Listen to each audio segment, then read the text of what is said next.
The Springbok Experience is the South African Rugby Union's tribute to South African rugby and the Springboks since the Boks first played in 1891 and since rugby first arrived in South Africa in 1862.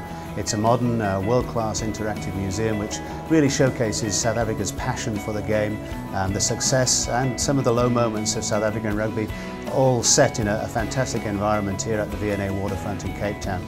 We believe that South African rugby is a subject of enormous passion for South Africans, and people have a hunger to relate to the team and relate to the history of the game and to get close to it. So we thought we really had to make something available to them that they could then interact with on a daily basis.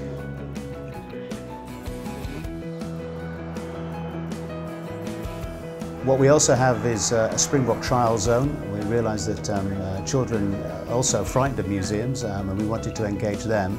So what we have is what we call the Springbok Trials, and this is your chance to test yourself against Springbok. And we want them to go away feeling proud of the history of South African rugby. We want them to go away feeling that rugby is a game for all South Africans, played by all South Africans over the years, and walk away from here saying, yeah, that was really something special. Just around the corner here we've got a statue of Nelson Mandela handing the trophy over to Francois Pienaar, one of the greatest moments in 20th century political history anywhere. So we want to bring our foreign visitors closer to that story as well. Museums traditionally are seen as being very static, very dusty, lots of display cases with lots of old jerseys and old blazers and lots of old boots, but rugby is a game of passion and movement.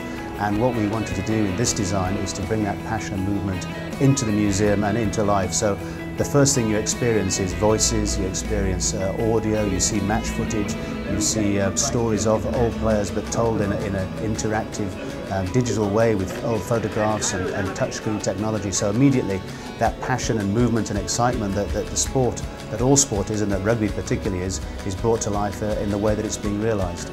I think what we're hoping the Springbok Experience will achieve is that it becomes a landmark on the landscape not only of rugby but of tourism in Cape Town and South Africa, and that in years to come anybody comes to Cape Town, they not only have to go to Robben Island, they not only have to climb Table Mountain, but they have to come and see the story of South Africa through rugby at the Springbok Experience.